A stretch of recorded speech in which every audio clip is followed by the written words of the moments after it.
बिस्मिल्लाहिर्रहमानिर्रहीम। अस्सलामु अलैकुम वरहमतुल्लाहि वबरकातुह।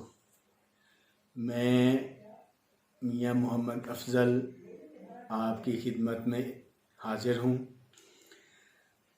तो नाजरीन, आज हम जिस मौजू पर बात करने लगे हैं वो है कॉन्स्टिपेशन यानी कब्ज़। कब्ज़ बीमारियों की माँ कहा जाता है इसे। बहुत ही मूज़ी मर्ज़ और बहुत ही तकलीफ़ दे मर्ज़ है ये क्यों होती है? ये अंतड़ियों की खुश्की की वजह से होती है। जब हम बहुत ही शकील किस्म की ग़िज़ाएँ, मैदा से बनी हुई ग़िज़ाएँ इस्तेमाल करते हैं तो उसकी वजह से अंतड़ियों में खुश्की हो जाती है, खाना ठीक से हज़म नहीं होता। ये बहुत ही ज़्यादा लोगों का प्रॉब्लम है, इसलिए मैंने ये सोचा कि इस मौजू पर भी बात होनी चाहिए। तो नाजरीन, बिला ताख़ीर चलते हैं नुस्खे की तरफ। नुस्खा, जैसे कि आपको पता है, मेरी कोशिश होती है कि मैं बहुत ही आसान और जो आम तौर पर बाज़ार से नुस्खे और उसके अज्जा मिल जाएं वो बताता हूँ। कोशिश मेरी यही होती है कि घर में ही, किचन में जो चीज़ें मौजूद हैं उनसे ही काम चला लिया जाए। लेकिन बाज़ औक़ात कुछ ऐसे नुस्खा जात भी होते हैं जिनसे चीज़ें हमें ख़रीदनी पड़ती हैं।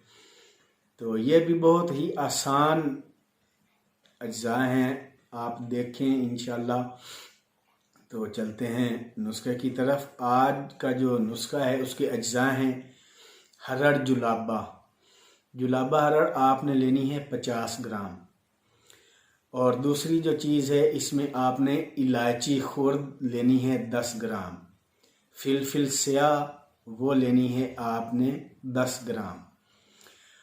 और आपने मिस्री कोज़ा वो लेनी है आपने 250 ग्राम। ये हमारा मुरक्कब है, ये चीज़ें हैं। तो इनको आपने बारीक पीस लेना है। पहले भी मैंने आपको बताया है कि जितना ज़्यादा आप इन चीज़ों को बारीक पीस लेंगे उतना ही ज़्यादा रिज़ल्ट मिलेगा आपको। तो ये आपने पीस ली और ये बन गई, तैयार है। अब इसका इस्तेमाल आएगा। इस्तेमाल आपने खाने के बाद करना है। खाने के बाद जिसको ज़्यादा मसला है वो 1 टीस्पून लेगा, और जिसको ज़रा कम है वो ½ टीस्पून ले सकता है। बाकी परहेज़ जो मैंने पिछली वीडियो में भी आपको बताया था, दोबारा दोहरा देता हूँ।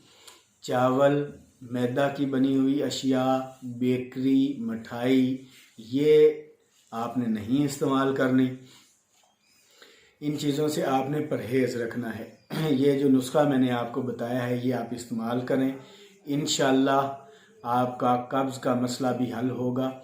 एक बात मैं आपको बताता चलूँ कि अंतड़ियों की खुश्की की वजह से ये मर्ज़ होता है। तो जहाँ खुश्की होगी वहाँ इलाज के लिए हम तरी पहुँचाएँगे।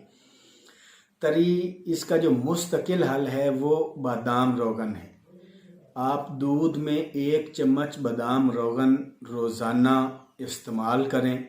और बादाम आजकल गिरियाँ मिलती हैं दुकानों से, वो आपने नहीं लेनी। जो काठे बादाम होते हैं जिनको हम कूट कर उसमें से मग़ज़ निकालते हैं वो लेने हैं अच्छी किस्म के।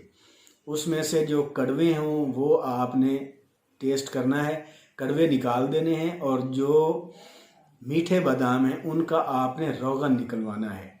यही रोगन मोतबर है। इसके अलावा आम रोगन वो इतना काम नहीं करते जो कंपनीज बनाती हैं।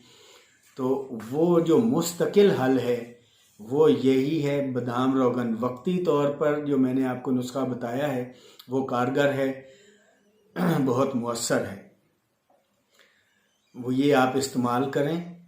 और बाकी अगर कोई आपका सवाल हो तो आप मुझसे पूछ सकते हैं। अब मैं आप भाइयों से इजाज़त चाहूँगा। वस्सलाम।